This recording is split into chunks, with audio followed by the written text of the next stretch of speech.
안녕하세요. 미국 LA에서 내과 전문의와 신장내과 분과 전문의로 활동하고 있는 닥터 조동혁입니다.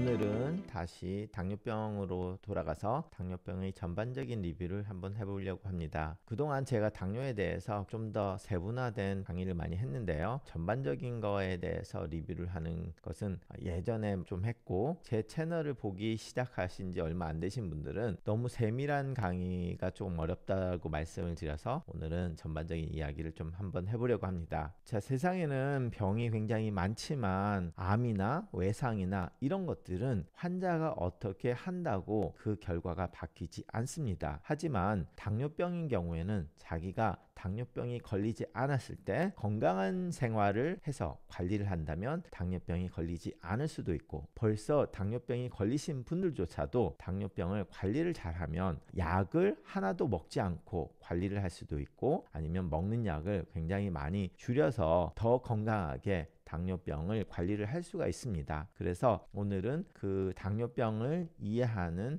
측면에서 전반적인 이야기를 해드리겠습니다. 자, 먼저 당뇨병의 종류에 대해서 이야기를 하자면요. 당뇨병은 1형 당뇨병과 2형 당뇨병, 그리고 임신성 당뇨병이 있습니다. 당뇨학회에서 언제부턴가 당뇨병을 한 5가지로 더 세분화를 해야 되지 않냐라는 이야기도 나오는데, 그것은 당뇨병의 원인이 조금 더 많을 수도 있고, 그거를 좀 분류를 해서 했을 때 좀 더 사람들이 이해하기 쉽게 분류를 할 수 있지 않을까 하는 데서 말이 나오기도 했는데요. 그런데 제 생각에는 오히려 그렇게 분류를 많이 해놓으면 더 혼동을 일으킬 수 있기 때문에 많은 의사들이 1형 당뇨, 2형 당뇨, 임신성 당뇨병, 이렇게 3가지로 크게 분류를 하고 있습니다. 자, 그래서 제 채널을 시청하시는 대부분의 시청자분들과, 그리고 우리가 일상생활에서 일반인들이 말을 할 때 당뇨병이라고 하면 1형 당뇨가 아니라 2형 당뇨를 일컫습니다. 그래서 먼저 많지 않은 1형 당뇨를 먼저 이야기를 하자면,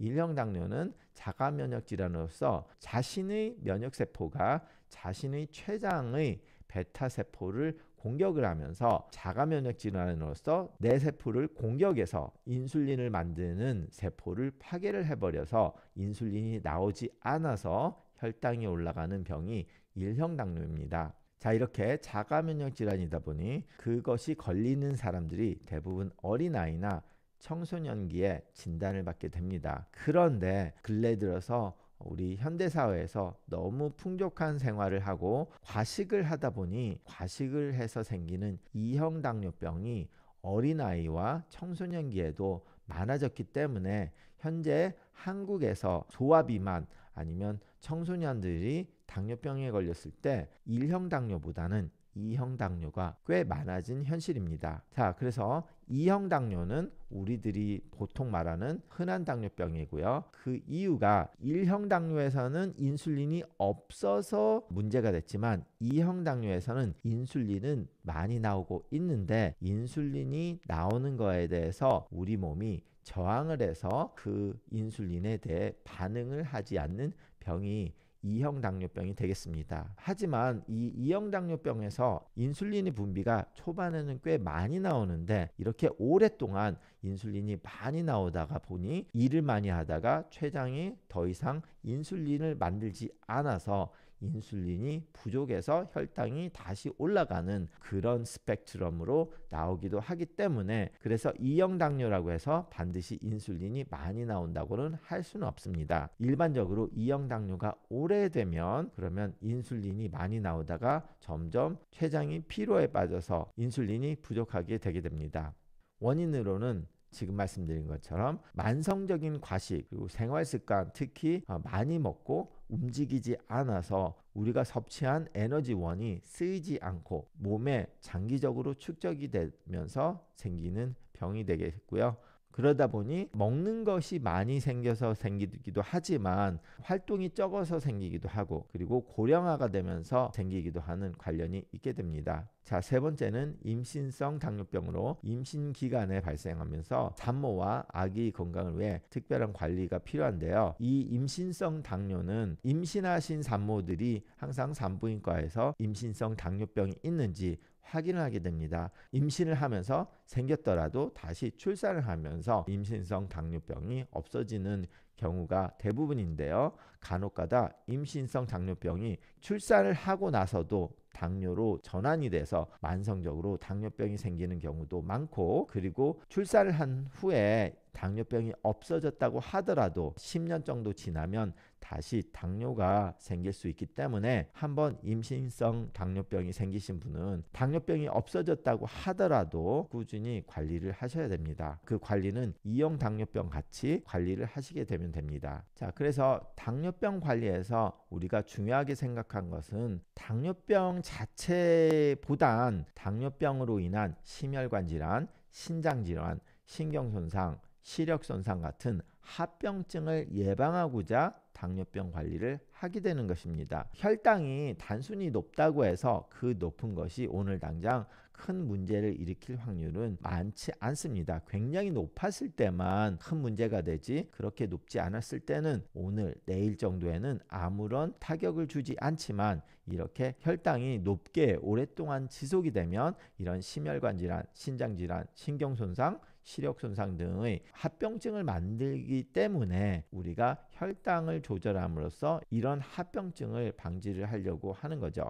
그래서 이렇게 대부분이 당뇨병인 2형 당뇨에서는 균형 잡힌 생활습관, 특히 식사관리, 그리고 운동의 개선이 필요하게 됩니다. 자, 그래서 당뇨병에서 식단 관리라고 하면 아주 간단하게 탄수화물을 줄이는 것입니다. 자, 그런데 당뇨병을 처음 접하게 되면 탄수화물이라고 하면 사람들이 밥, 빵, 거기까지 생각을 많이 하시는데요. 우리가 알게 모르게 탄수화물을 굉장히 많이 섭취하고 있습니다. 많은 분들이 아는 쌀밥, 빵, 밀가루 음식, 쌀가루 음식 등등 그런 생각을 하시는 이유가 그것이 그 중에서 가장 많은 탄수화물을 포함하고 있고, 그 탄수화물 종류에서도 안 좋은 종류이기 때문에 이렇게 홍보가 많이 돼 있는 거고요. 세상에는 굉장히 많은 음식이 있다 보니 제가 이 짧은 방송에서는 말씀을 다 드릴 수는 없고, 쉽게 찾아볼 수 있는 방법은 GI 수치라고 해서 글라이시믹 인덱스, 그 탄수화물이 얼마나 혈당을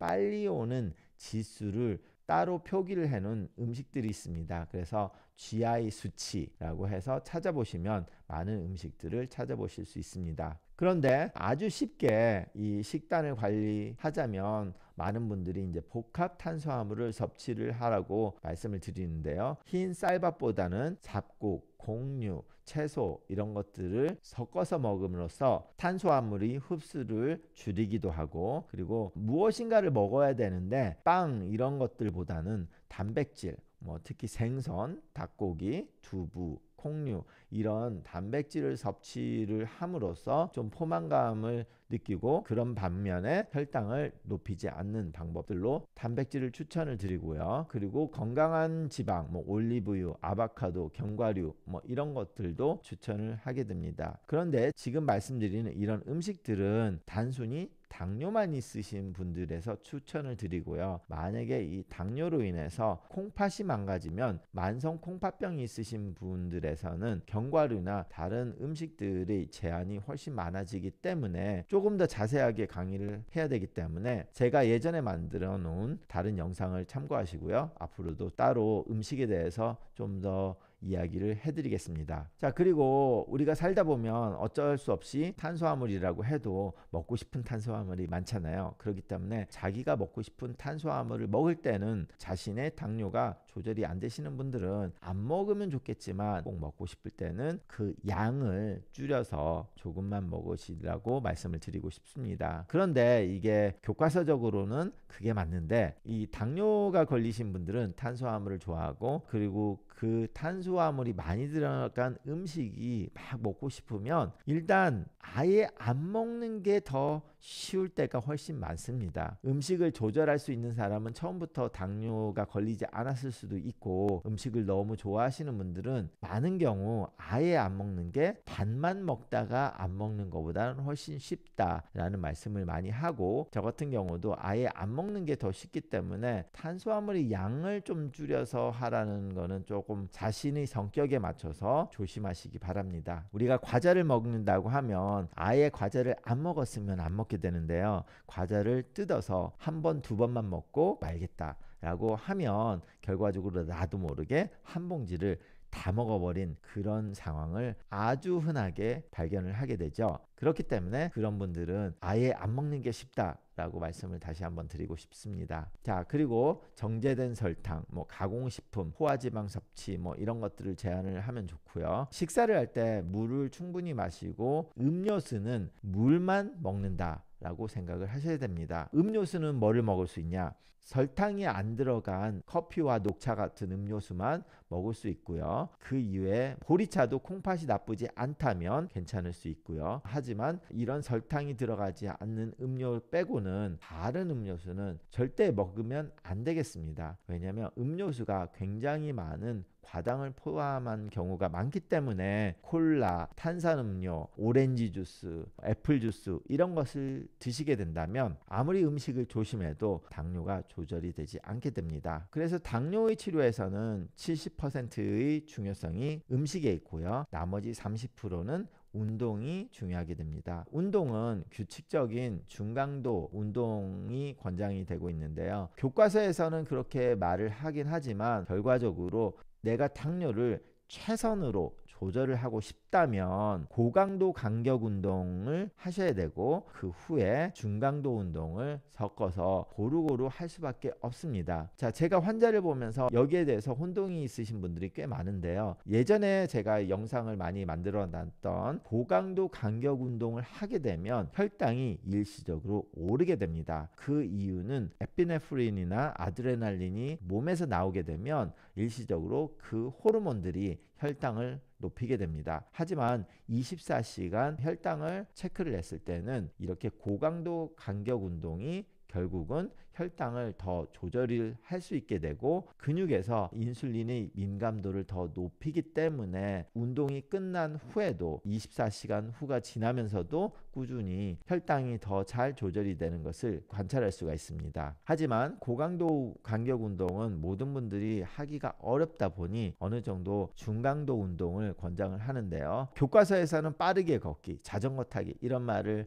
하기도 하는데, 연세가 많이 드신 분들이 빠르게 걷다 보면 무릎 관절에 부상을 당할 수 있기 때문에 빠르게 걷는 것보다는 아예 트레이드밀이나 언덕을 올라가는 그런 운동을 함으로써 빠르게 걷지 않아도 어느 정도 힘이 들게 하시는 것을 추천을 드립니다. 그리고 우리가 헬스장에 가서 거기에 있는 자전거를 타게 되면 넘어질 위험이 없는 반면에 우리 다리 근육을 충분히 운동시킬 수 있기 때문에 그런 운동을 적극적으로 추천을 드립니다. 제가 저번 주에도 여러 환자분들께 말씀드린 것이 65세가 넘으신 분들은 특히 미국에서는 메디케어가 나오면 많은 헬스장을 공짜로 갈 수 있는 멤버십을 받게 됩니다. 그게 안 좋은 헬스장이 아니라 24hour fitness, LA fitness, YMCA 이런 데를 갈 수 있는 멤버십을 공짜로 받기 때문에 메디케어가 있으신 분들은 반드시 이런 헬스장, 짐에 가서 운동을 하는 것을 추천을 드립니다. 왜냐하면 자신이 운동을 안 하던 분은 혼자서 집에서 운동을 하기는 정말로 어렵습니다. 정말로 운동을 많이 하신 분들은 집에서 혼자도 할 수 있고 바깥에서 혼자도 할 수 있지만 그동안 운동을 제대로 하지 않으신 분들이라면 반드시 어떤 운동을 하는 곳에 가서